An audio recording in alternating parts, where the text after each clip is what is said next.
আসসালামু আলাইকুম। বিদেশ বাড়ি চ্যানেলে সবাইকে স্বাগতম। কেমন আছেন সবাই? আলহামদুলিল্লাহ আমরা ভালো আছি। আজকে আমার বাসায় আমার পছন্দের কিছু মানুষ আসবে। তাদের জন্য আমি রান্না করছি। চলুন তাহলে আজকে আমরা কি করছি। এখন আমি বোয়াল মাছ রান্না করব। এর জন্য মশলা রেডি করে নিচ্ছি। বোয়াল মাছটা রান্না করার আগে আমি হালকা ভেজে নিয়েছি। এখন আমি মশলা রেডি করছি। মশলা কষানো হয়ে গেছে, বোয়াল মাছটা দিয়ে দিচ্ছি।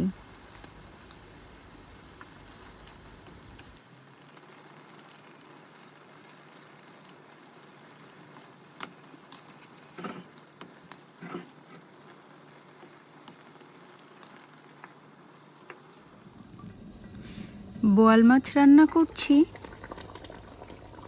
সাথে আরও কি আছে দেখে নিন।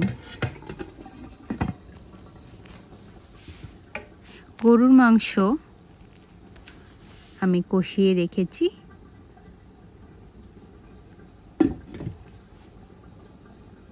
সবজি রান্না করেছি। আমি সবজির ঢাকনাটা তুলতেই পারছিলাম না, গরম ছিল বলে।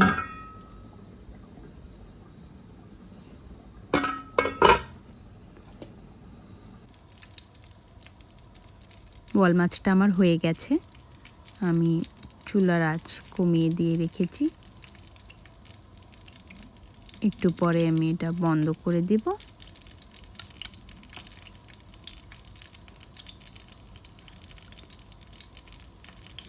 দেন আমি বেগুন ফ্রাই করে নিচ্ছি। আমি হাঁসের মাংস রান্না করেছি। এদিকে হানিফ ভাইয়া চলে এসেছে।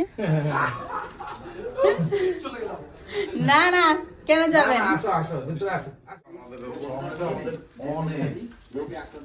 এবার অনেক টমেটো আমারও অনেক টমেটো হয়েছে। প্রায় 30-40 কেজির মতো হবে। প্রায় কি বলে দেওয়া হয়েছে ফ্রিজে, এখনো প্রায় 10-15 কেজি রয়েছে। ওরে দেখতে পাচ্ছি না। ওয়ালাইকুম সালাম। হ্যাঁ আমি তো মিশু ভাইয়ারা এসেছে।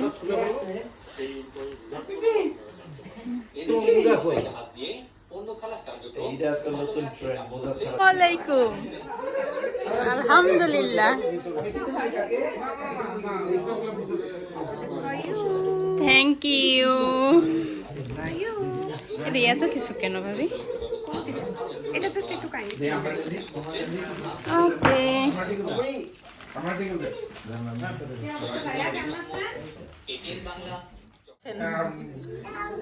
আমি জানি না আমার স্যুপটা কেমন হয়েছে।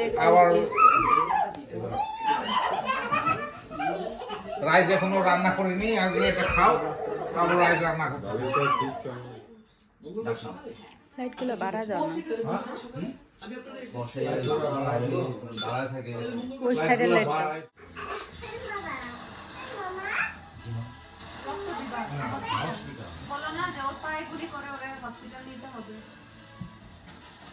ও তাহলে এটা শুটিং সেট, মানে কলকাতাতে শুটিং সেট।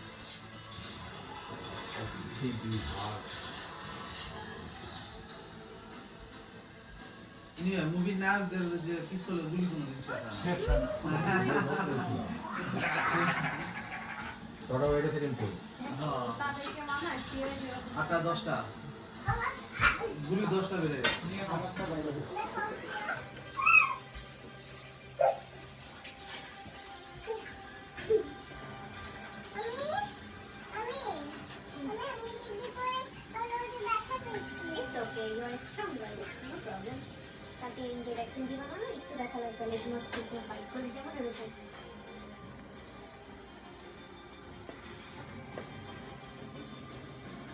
ধরার জন্যই তো হসপিটালে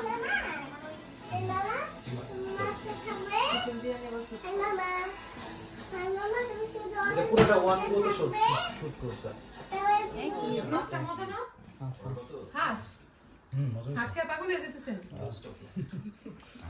আমি তো হাঁস নিলাম আগে।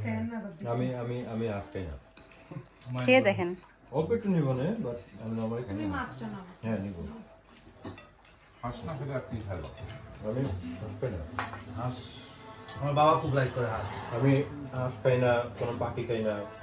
আপনি আমার বাপের মতো মনে হচ্ছে, মুরগি খায় না, হাঁস খায় না। মুরগিও না মুরগি খাই, মানে না। কোনো পাখি আমার বাবা মুরগি খায় না, হাঁস খায় না, কোনো জাতীয় পাখি খায় না, কোয়েল পাখি কিচ্ছু খায় না। এখানে আমার আবার কবুতর পাখি কোয়েল খাওয়া বলতে কবুতর যা মজা। তোমার আমি দিচ্ছি কোনোদিন আমার দেখো না কোয়েল কেন কেন পাখি। ভাবি জানেন, আমি ছোট থাকতে আমি কবুতর পালতাম, খাওয়া হয় না। আমি কবুতর কবুতর কোয়েল আমাদের এগুলো বাসায় খাই। পালে। হুম? কবুতর মাংস আমি লাইফে আমি এখন ট্রাই করিনি, নেভার। কবুতর মাংস মজা আছে এই কি খাইলেন, কি মজা লাগলো একটু বলেন। ভাবি আপনি কোন? মাছটা অনেক ফ্রেশ মনে হচ্ছে না? অনেক টেস্টি। না থ্যাংক ইউ ভাবি। ফ্রেশ মনে ওই দিন একটা মিস করছেন শান ভাইয়া, ওই দিন একটা আরো বেশি মজা ছিল, অনেক আইটেম ছিল। বেশি বড় হয়ে যাবে। বলছো বাবিকে বলো, বাবি থ্যাংক ইউ লিয়ানা বেবি ডাক খেয়েছো? বলো বাবি অনেক মজা। Thank you. মায়েরও ভাবি, বাপেরও ভাবি, ওরও ভাবি। আমাদের বাসার নতুন মেহমান। চলুন তাহলে এবার শাওন ভাইয়ের গান শোনা যাক। হিরণনগরের কন্যা কমলা সুন্দরী, রূপের কথা কি বলিব, রূপ যে ছিল ভারী। হিরণনগরে থাকতো এক যে রাজকুমার, কমলা সুন্দরীর সনে বিয়া হইল তার। লাল নীল সবুজ বরীর দিঘি দিয়া বাড়ি, পালকি করে যাইতেছিল নিজের বাপের বাড়ি। দিঘি জল দেখা কন্যার বড় তৃষ্ণা পায়, পালকি থাইকা কন্যা জলে নাইমা যায়। দিঘির জলে কন্যা রাখিল রাঙা পাও, জড়াইল না গতিতে দেখতে পারলো না কেউ। চুলের মতো এই না বাঁধন যখন খুলতে চায়, ছিঁড়তে গেলে যায় না ছেঁড়া, এখন কি উপায়।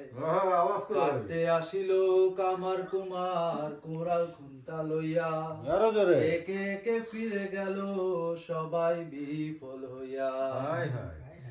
এমন কইরা 3 মাস 3 দিন গেল যে কাটিয়া, কমলার ঘুম ভাঙিল কান্দিয়া কান্দিয়া। হ্যাঁ, হানিফ ভাই। স্বপ্নে দেখিল সে আরেক রাজকুমার, জলের তলে বাস করে সে, জলে রাজ্য তার। আরে রানা ভাই করছে কি?